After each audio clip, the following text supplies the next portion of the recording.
There is a lot to like about this particular set of chapters.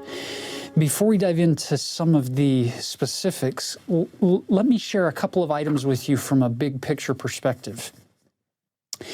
If you ever get the chance to get your hands on an 1830 replica edition of the Book of Mormon, actually, if you get your hands on a real 1830, count yourself very fortunate.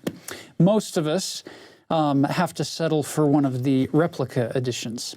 What I wanted to point out here is if you look carefully at the 1830 edition, there are no footnotes, there are no chapters like we have them today, there are no verses. It's written in traditional book format.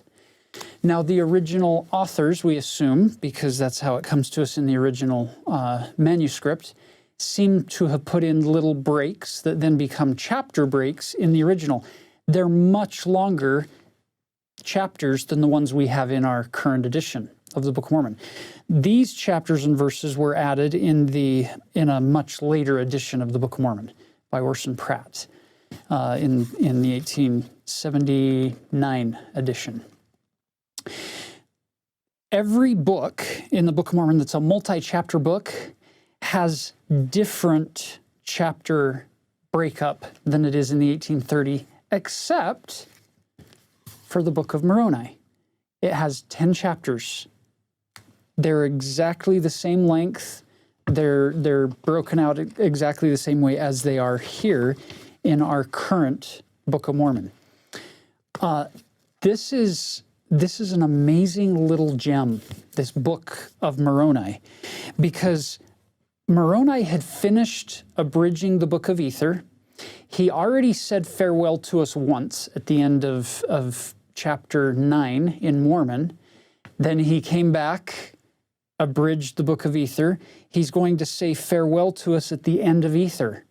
And he thinks he's done. But then he opens up the Book of Moroni. Thank heaven he's not done, because some incredible truths come out in these 10 chapters to conclude this amazing Book of Mormon. Look what he opens with in verse 1. Now I, Moroni, after having made an end of abridging the account of the people of Jared, I had supposed not to have written more. But I have not as yet perished, and I make not myself known to the Lamanites, lest they should destroy me. There's a principle in here. Sometimes you're working your way through life, and you're at point A, and then you go to point B, and you go to point C, and you think, okay, I'm just going to get here.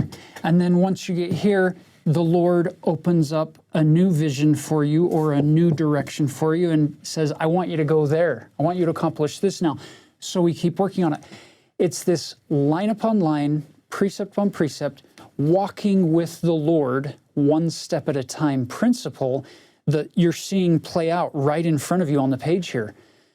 Moroni did not get the plates from his father clear back at the in the Book of Mormon, chapter 8, with this idea, okay, I'm going to first write chapters 8 and 9, then I'm going to abridge the Book of Ether, then I'm going to write some concluding thoughts where I'm pulling in all these other.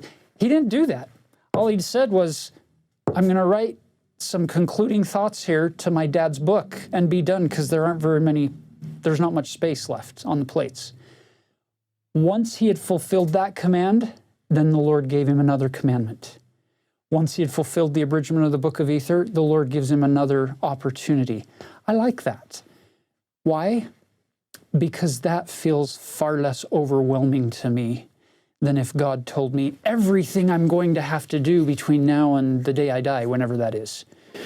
So it causes us to rely more on our faith in the Lord Jesus Christ, to move forward, trusting Him, that I don't need to guide my own future. I can rely on He who governs cosmic clocks to figure out the timing and the missions for my life and how they line up and in what order they come.